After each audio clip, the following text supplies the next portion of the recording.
Top quality और consistent performance के लिए सिर्फ सिल्वर पंप्स एंड मोटर्स, नाम याद रखना। તબીબનો આજે કેસ છે એ કેસમાં રાજનીતિ ગરમાઈ છે કારણ કે જે બોગસ તબીબને જે લાયસન્સ આપવામાં આવતા હતા એ કોંગ્રેસ પાર્ટીનો વ્યક્તિ હોવાનું સામે આવ્યું છે।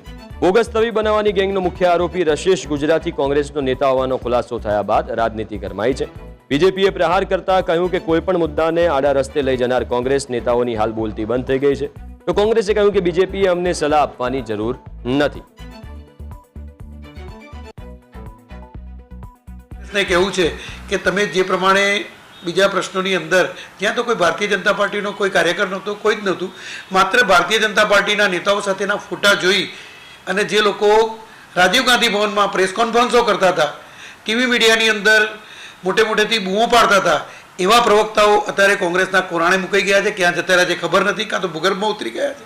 પરંતુ કોંગ્રેસના નેતાઓ જ્યારે આવા પ્રજાના આરોગ્ય સાથે ચેડા કરવાના કાર્યમાં સંડોવાય તો એ ગુજરાત માટે પણ ઘણી શરમજનક ઘટના કહેવાય અને કોંગ્રેસ માટે પણ શરમજનક ઘટના કહેવાય। કાયદાનું કામ કાયદો કરશે અને એની સામે જે પગલાં ભરાય તેમાં કોંગ્રેસ પક્ષને કોઈ પણ પ્રકારની વાત ન હોય। કોંગ્રેસ પક્ષ આવા કોઈ પણ ગુનેગારોને છાળવતી નથી।